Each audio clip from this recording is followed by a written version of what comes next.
13वीं शताब्दी के मेवाड़ की यह कहानी है, जहां राजा रावल रतन सिंह का शासन था। उनकी रानी पद्मावती अपनी अनोखी सुंदरता और बुद्धिमानी के लिए जानी जाती थीं।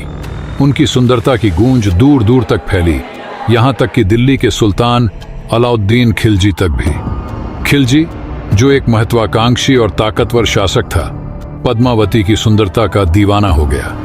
जब उसने सुना कि रानी कितनी सुंदर हैं, तो उसे बस एक झलक देखने की चाहत हो गई। इस चाह को पूरा करने के लिए उसने मेवाड़ पर हमला करने का इरादा बना लिया, लेकिन पहले उसने रावल रतन सिंह को दोस्ती का संदेश भेजा। रतन सिंह ने उसकी बातों पर विश्वास किया, लेकिन खिलजी की असली मंशा जल्दी ही सामने आ गई। वह रानी पद्मावती को देखना चाहता था। यह सुनकर रावल रतन सिंह ने अपना अपमान महसूस किया और खिलजी की मांग को सख्ती से ठुकरा दिया। अब खिलजी का गुस्सा भड़क उठा और उसने मेवाड़ पर हमले का फैसला किया। अपनी विशाल सेना के साथ उसने चित्तौड़गढ़ के किले को घेर लिया। रावल रतन सिंह और उनकी सेना ने वीरता से किले की रक्षा की, लेकिन खिलजी की संख्या बहुत अधिक थी।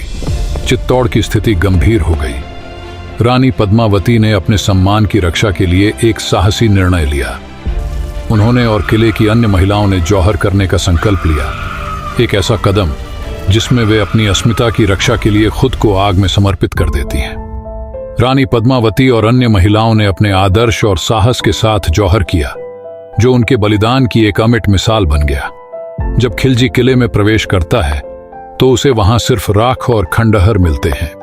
उसकी लालसा अधूरी रह जाती है और उसे केवल रानी पद्मावती का नाम और उनकी वीरता की कहानी मिलती है।